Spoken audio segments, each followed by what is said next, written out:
Hey guys, welcome back to the channel.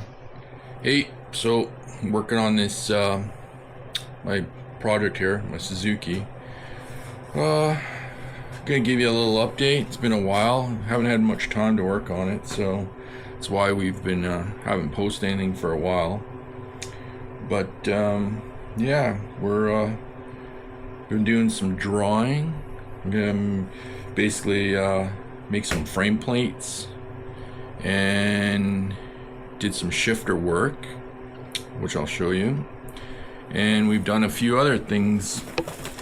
Yeah, so we'll get at it here in a second. I'll just flip the camera around and show you. So this has all been modified. What I did was this here, the Trail Gear twin stick, is I eliminated the handles on it, obviously. And if you look here, we modified these little tumblers inside. I made new little sort of feet and stuff in there to basically make them so they're longer, so they clear past the edge here. And then we put some obviously linkage and stuff, and I spun these up in the lathe. So not sure on the length of them yet, so I might end up cutting them off and relathing this so I can thread handles on them to whatever height I want once I get the body on them. But we made these pieces on the lathe. Also made this piece because a buddy of mine's done this conversion already, and he said you got to move the shifter back 2 inches. So I figured I will make it out of aluminum, try it, see if it works. Not sure if you guys saw this thing. Basically built this. It's a pilot bearing, basically. I used three bearings inside of it and put seals on both sides. And basically what it was slip yoke out of a Toyota, and also the front here is out of a pinion, out of an old pinion 411 gearing I had. So I cut that off so I could use a spline for the flange, and then I made a little collar that slides over. So basically threw it in the lathe, spun them down a bit so that they interlocked together, and trued them up as much as I could, then TIG welded them, and then made a little collar that slides over top of it, and then TIG welded that together so that spread the load out on it. Hopefully it holds. What else? Up here at the front, we Frenched in these cross members, basically body mounts. So Frenched those in. Basically put a couple holes in here for my rock sliders to bolt into, and then if you look underneath, that they're all hollowed out so you can get up in there and get the mud out and all that good stuff. I think I'm gonna do the same here. Basically I'm gonna cut a frame plate, comes all the way forward to here, and I do the same thing right here, like cut all this out, reinforce all that, and make it so my rock sliders bolt into that, and maybe boat sided a bit with rock sliders. We'll see how that works out. Don't know if I have enough room for that. Up the front here, I basically took a plate like this here, if you can see. I cut this out so that it all fits, reinforced the front end so that basically the body mount ties into this cross member, which is all stiffened up with another tube.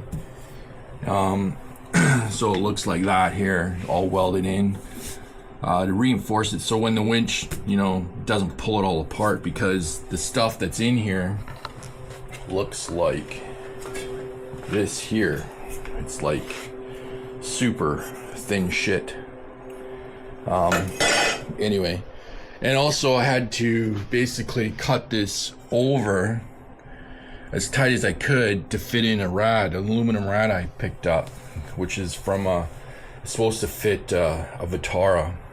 So I had to make room for that, And the original rad support obviously won't work because I was playing around with that. So I ended up started making a new rad support, which I'll show you that here in a minute. Just put you on pause.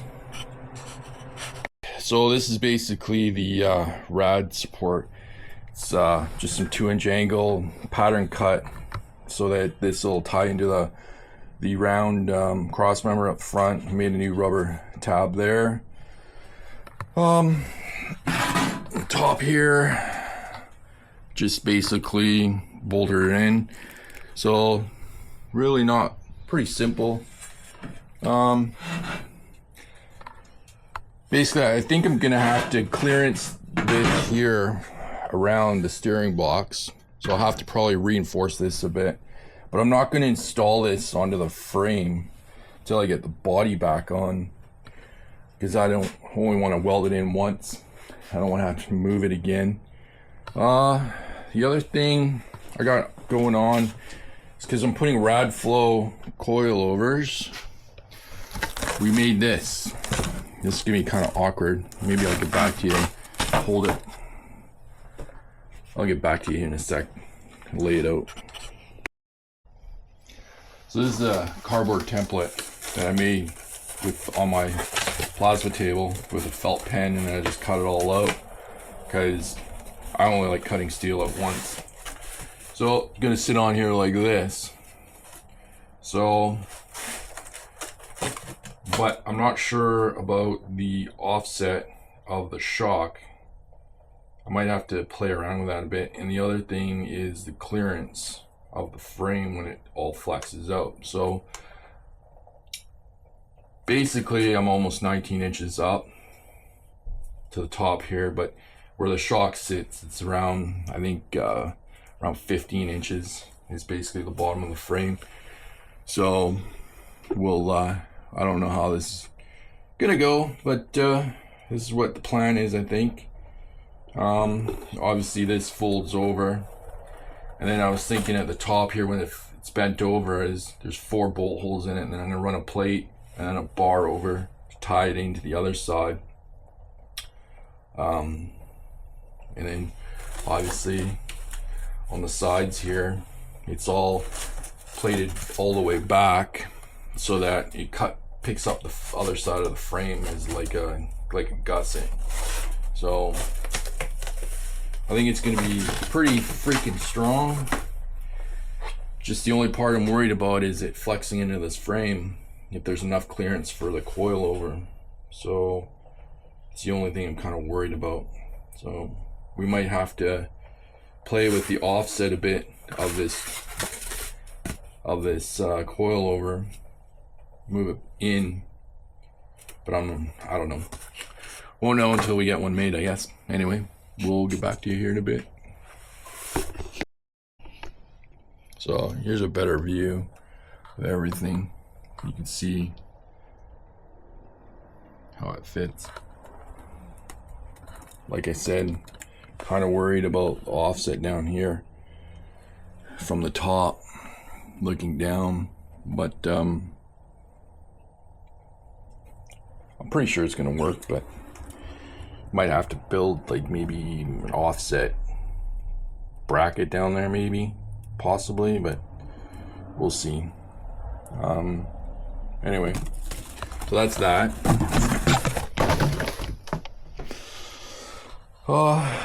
Like I said, today I think I'm gonna weld this in, get that wrapped up, get that completely finished. The other option is build a tube that comes all the way through, all the way here and back down, and then have your up here with a couple of tabs and then a couple of braces coming down. The only problem with that is I'm gonna have to cut out a lot of the inner fender well, and I don't know if I want to get into all that work. It's a lot of work to replace it. You have to make a bunch of aluminum panels and bead rolled and to make it look right. Anyway, I know I'm not building a show car here, but I want something that's gonna last for me a long time. Anyway, all right, that's pretty much it. Motor's in, transfer cases are in, cross members all in. Yeah, we tilted it back about 6 degrees. Actually, I think it's almost 7. It's like 6.5, just so we'd get a good angle on the clearance of on the drive shafts, and that's why I had to make this. But we're sitting pretty much at ride height right now is where I want to be, and I'm about 23 inches of belly clearance, which I think is pretty awesome. So yeah, and we got 14-inch rad flow coilovers that are going to be going into her, and yeah, I think it's going to be pretty sweet ride once they're done. Just not sure if I want to do this bracket or do the bar. Kind of messed up about that, actually, to be honest. So cutting this out. So far this is what I got. Basically just traced it with a square. Then I'm gonna basically cut it with a zip disc and go from there. Basically gonna French it in. So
All right, we got some frame plates. We had a little mishap on the table because it's a 20-year-old freaking table.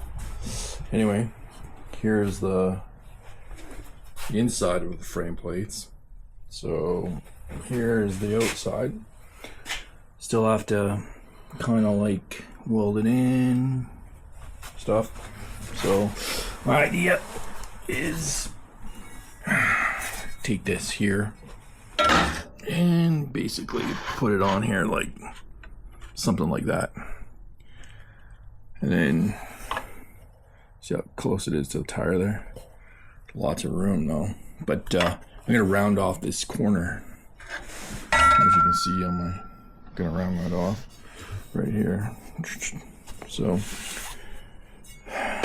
yeah, anyway, this is come along pretty slow though. Too much work. Anyway, alrighty, till next time.